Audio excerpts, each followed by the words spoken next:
Assalamualaikum warahmatullahi wabarakatuh. Apa kabar anak sekalian? Syukur alhamdulillah. Mudah-mudahan kalian semua tetap diberi kekuatan dan kesehatan oleh Allah. Untuk itu selalu jaga kesehatan. Anak-anakku yang berbahagia, pada kesempatan kali ini Ustadz mau menyampaikan materi Al-Islam, yaitu tentang akhlak dan fikih. Sebelum pembelajaran dimulai, marilah kita buka dulu dengan bacaan basmalah bersama-sama. Bismillahirrahmanirrahim. Aku yang berbahagia, yang pertama materinya adalah akhlak. Terpuji yaitu birrul walidain. Apakah kalian tahu apa artinya birrul walidain? Bir itu artinya kebaikan. Walidain artinya kedua orang tua. Jadi yang dinamakan birrul walidain yaitu akhlak yang menunjukkan kepada tindakan berbakti atau berbuat baik kepada kedua orang tua. Berbakti kepada kedua orang tua hukumnya wajib, harus. Jadi kalian semua punya kewajiban berbakti atau berbuat baik kepada kedua orang tua. Apa toh dasarnya kok kita harus berbuat baik kepada orang tua? Karena Al-Quran sudah menjelaskan, yang bunyinya ada di Al-Quran surat An-Nisa ayat 36 dan surat Al-Isra ayat 23. Ustaz bacakan, perhatikan. Dasar perintah kita semua untuk berbakti kepada kedua orang tua. A'udzu billahi minasyaitonir rajim. Wa'budullaha wa la tusyriku bihi syai'an wa bil walidaini ihsana. Wa'budullaha, sembahlah Allah, wa la tusyriku bihi, dan janganlah kamu mempersekutukannya, syai'an, dengan sesuatu, wa bil walidaini, dan kedua orang tua kalian ihsana, berbuat baiklah. Al-Quran sudah menjelaskan bahwa kita adalah wajib berbakti kepada kedua orang tua.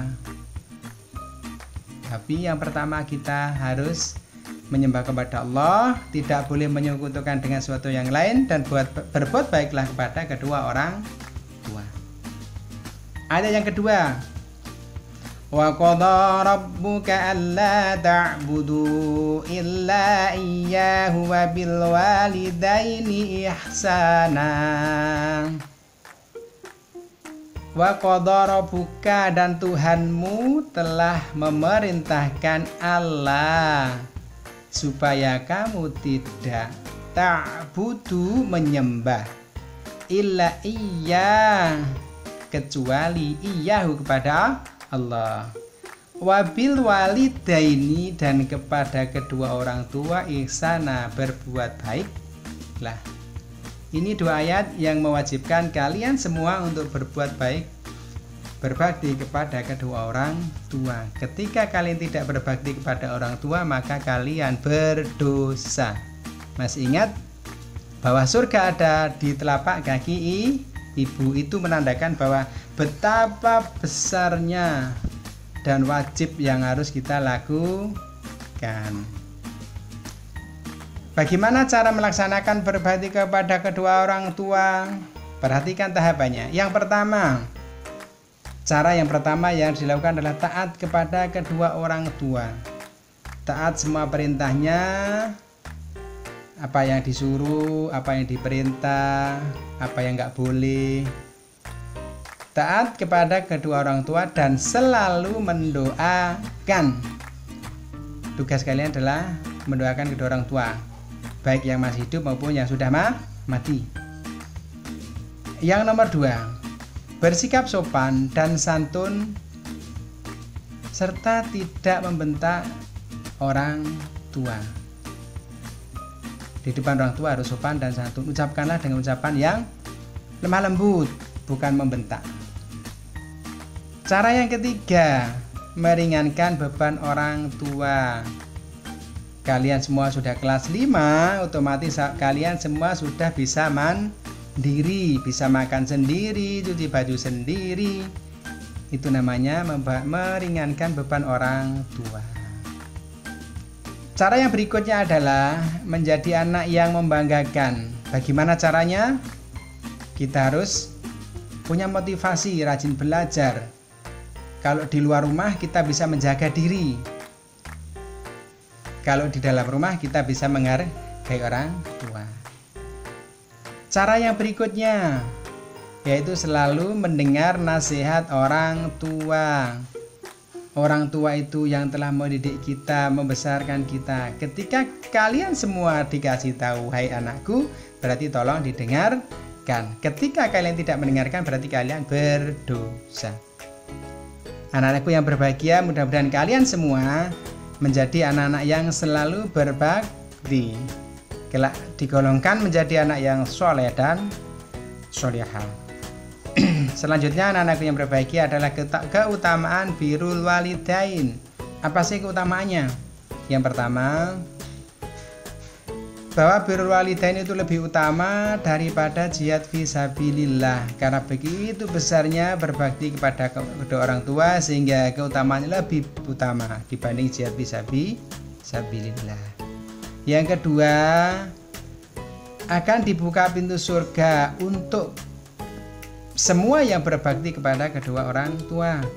Kemudian yang ketiga, akan selalu dapat ridhonya Allah, dicintai oleh Allah. Keutamaan yang terakhir adalah hidupnya senantiasa diridhoi oleh Allah dimanapun dan kapanpun. Selanjutnya anak-anak yang berbahagia, materinya adalah tentang fikih. Kali ini kalian akan belajar tentang makanan halal haram dalam Islam. Kalian sudah mengerti apa itu makanan halal dan apa itu makanan yang haram. Makanan halal atau minuman halal adalah yang dapat dikonsumsi, yang dapat dimakan oleh manusia, dan bahan yang digunakan juga halal, serta dibenarkan oleh syariat Islam. Jadi bahannya itu dibolehkan, bukan bahan yang dilarang. Itu yang namanya makanan halal dan minuman halal. Dalam Al-Quran sudah dijelaskan dalam surat Al-Ma'idah ayat 88 yang berbunyi, wa kulu mimma razaqakumullahu halalan thayyiban, dan makanlah makanan yang halal lagi baik dari apa yang telah dirizkikan atau yang telah diberikan oleh Allah kepada kalian semuanya. Allah sudah memberikan rezeki kepada kalian, rezeki yang halal, maka makanlah yang halal. Selanjutnya adalah kriteria makanan halal. Bagaimana sih makanan yang halal itu? Yang pertama, kriterianya adalah atau cirinya. Yang pertama adalah halal dari sisi zatnya. Jadi disebut dengan halal lidzatihi, yaitu makanan dan minuman yang bahan dasarnya dari hewan dan tumbuhan yang halal. Bahan dasarnya seperti nasi yang kalian makan adalah bahannya dari beras. Beras itu cara memperolehnya, cara mendapatkannya, cara mengolahnya adalah dengan cara yang halal. Sehingga makanan itu zatnya menjadi halal. Yang nomor 2, ciri makanan halal yang kedua adalah cara memperolehnya. Bagaimana cara memperolehnya? Cara memperolehnya dengan cara yang halal, bukan hasil dari menipu, mencuri, mengambil haknya orang lain.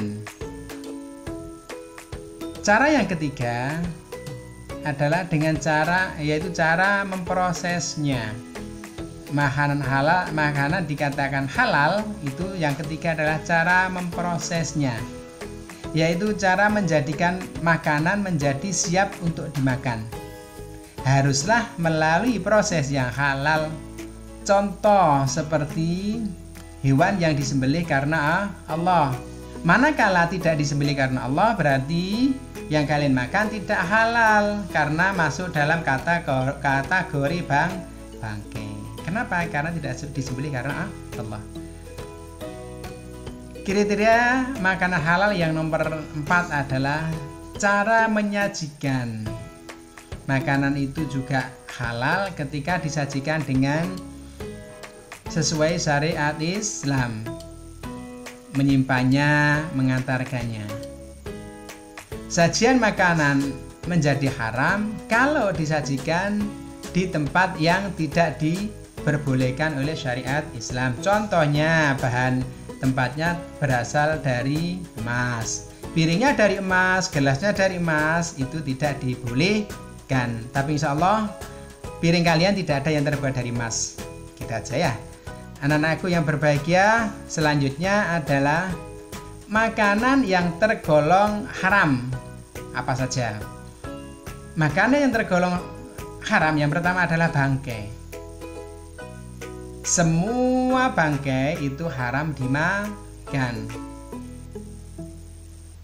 kecuali ada 2 bangkai yang boleh dimakan, bangkai ikan dan belalang. Makanan yang haram yang ketiga adalah daging babi. Daging babi jelas diharamkan bagi umat Islam. Simpel alasannya, karena babi memiliki cacing pita yang membahayakan tubuh manusia. Makanan yang tergolong haram berikutnya adalah darah, karena darah masuk kategori najis. Jadi perhatikan, kalau kalian kena darah harus dicuci. Kenapa najis? Makanan yang tergolong haram yang terakhir adalah binatang yang disembelih tidak menyebut nama Allah. Itu makanannya jadi haram. Anak-anakku yang berbahagia, itulah materi pada pertemuan kali ini. Kurang lebihnya Ustaz mohon maaf. Kita tutup bersama-sama dengan bacaan hamdalah. Alhamdulillahi Rabbil Alamin. Terima kasih. Wassalamualaikum warahmatullahi wabarakatuh.